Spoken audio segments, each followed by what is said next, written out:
Did you know that koalas have fingerprints so similar to humans that even forensic scientists can struggle to tell them apart? That's right. Those cute, eucalyptus-munching marsupials have intricate ridges on their fingers, just like us.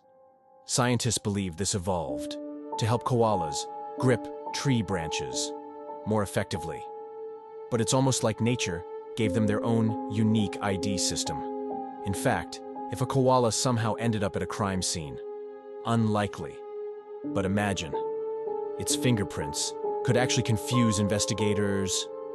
Their prints are so detailed they even show whorls and loops, just like ours.